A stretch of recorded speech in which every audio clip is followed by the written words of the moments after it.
Welcome back. Democrats being accused of focusing on partisan politics while millions of Americans suffer during the pandemic. Nancy Pelosi ramping up personal attacks on President Trump. Take a look. We have these comments coming out of the White House. The president has been irresponsible, and we have insisted on the truth. I'm embarrassed sometimes about how the president talks. He's crude in that, and you don't want children to hear that. But this is dangerous. This is dangerous. And Congressman Adam Schiff sensing the need for a new round of investigations, the Democrat going as far as comparing the president's coronavirus response to impeachment. Watch this.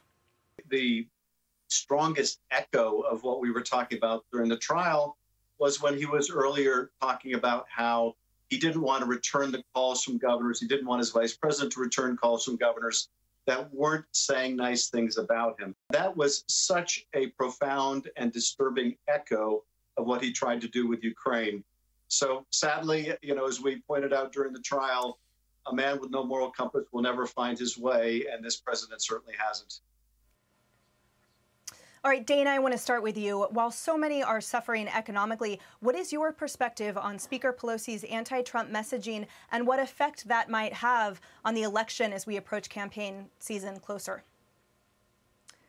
Well, we are going to have politics, so we're just going to have to deal with it and accept it, that there's going to be barbs thrown from both sides. But on the merits, I think one of the things that Adam Schiff was trying to do there was to remind everybody that he was the one that led the charge on impeachment, because nobody talks about impeachment or Adam Schiff anymore. So that was a way for him to get back in the news. The other thing is that, for example, Chuck Schumer has said that they're going to introduce legislation to remove President Trump's names from being put on any of the future stimulus checks. Because one of the things that the Democrats fell into is that they said that the president's name being on the checks made there be a delay in getting the checks out. Well, that turned out not to be true. But now that Schumer wants to try to pass legislation that says that the president can't put his name on checks, that's actually going to delay checks getting out. So I think on the merits, they keep getting sort of nipped from behind by their own deeds. However, I will say this. I do think that Congress has a role, and it should be a bipartisan role, for oversight in how all of this money is going to be spent and doled out. We would insist on it for any administration, and I think that everybody should want to know and have accountable where this money is going to be spent, because we do want to help people. We want to make sure that money gets to the people that actually need it. All right, Jesse, so we pay the salaries for these guys, and would you say that it's deserving of our tax dollars that Schumer is, as Dana pointed out, taking more time for these relief checks because he doesn't want the president's name on them? It's kind of ticky-tack. It gets a headline. I don't actually think it's going to even happen. It really will delay it, and then you can really pin job losses on crying Chuck. But you just really can't trust Democrats with power. They always abuse it, and then they just collude with the media and spread lies to the American people. Like, they're still saying that the president said the virus was a hoax. They're saying the president told Americans to drink Lysol.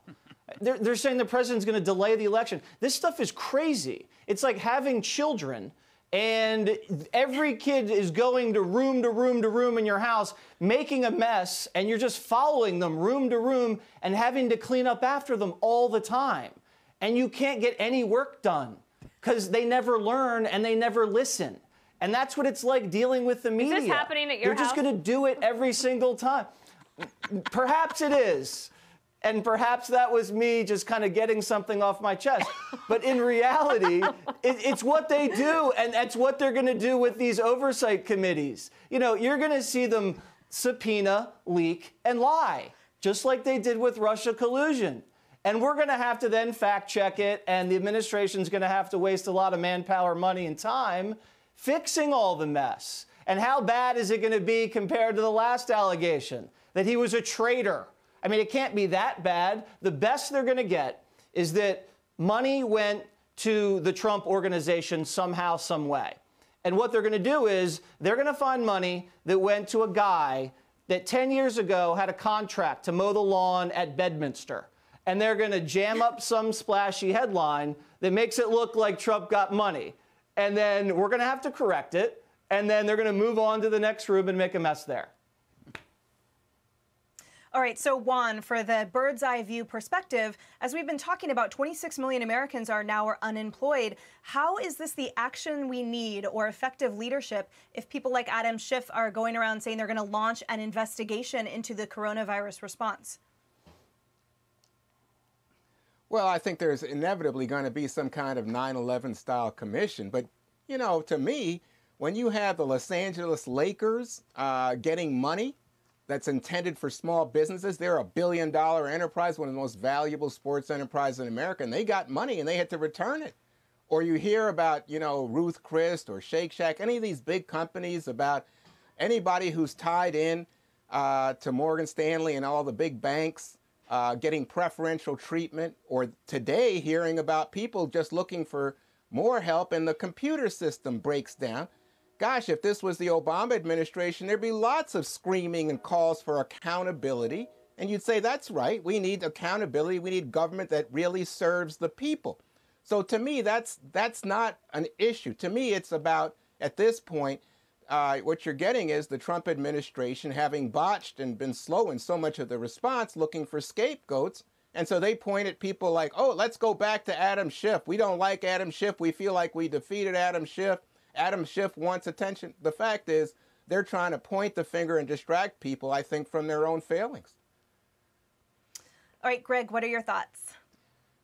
Well, I feel like Jesse having to go back and clean up a room after Juan spews that nonsense about everything happened so late. Let's remind everybody that he closed down travel, and it was the Democrats that called him a racist for that. Also, I would love to see an investigation in how this virus came about. The media couldn't even bother to ask that. Instead, they were defending China and defending them by accepting the facts that they were giving, and were totally okay with the fact that they were covering it up. This is a virus that came from a combination of like bats and pangolin proteins. We don't even know where it's from. If it's from a lab, was it biowarfare? I have no idea. I'm assuming it was a mistake. Is it natural or is it artificial? But these are questions that don't interest the media. Number 3 point. Nobody's going after Adam Schiff. Adam Schiff is inserting himself into this story. Remember, he launched this horrible impeachment nightmare adventure that tied up the government in the media. And we asked ourselves on the 5, what damn story was being missed when this was happening? It was the coronavirus. There was a hearing on the virus. Nobody showed up because they're all getting their questions ready for the damn hearing on impeachment. So we're going to actually allow the ringleader that put our country in jeopardy, that almost potentially ruined our economy because he was chasing his whale of an impeachment? You got to be out of your mind. That's like... He's like a dude who gets arrested for a DUI, and 3 hours later, he's back in the car driving drunk. We got to take the keys away from Adam Schiff. He's an embarrassment.